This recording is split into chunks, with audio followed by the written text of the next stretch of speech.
राज्य में 3500 टंका भत्ता को नहीं पूर्वतन मुख्यमंत्री नवीन पट्टनायक जारी कले बड़ घोषणा।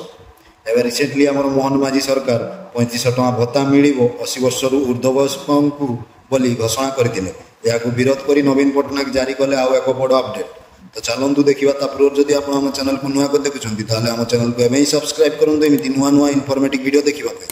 तो देखु नवीन पट्टनायक नहीं ट्वीट कर सूचना देती सीधा सड़क राज्य सरकार को टार्गेट करने सह अगस्ट 16 बीजेडी यह प्रसंग में जनजागरण अभियान आरंभ करने को जाऊा नहीं सूचना देती नवीन पट्टनायक।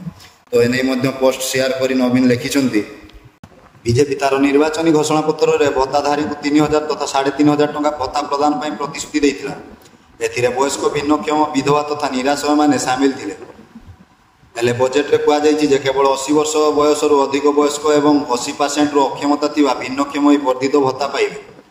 45,000 कोटी टंकार ऋण नहीं मध्य घोषणा पालन करा जाउ नाही। एथिरु पूरा स्पष्ट हेउछि बीजेपी प्रतिश्रुति पाणीर गार पालटिछि।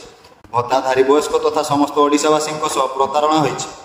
एपरि प्रतारणा लोकंक भितरे जन असंतोष बढ़ाइछि। एने 16 अगस्ट रु बीजेडी जनजागरण अभियान आरंभ करने को जाउछि।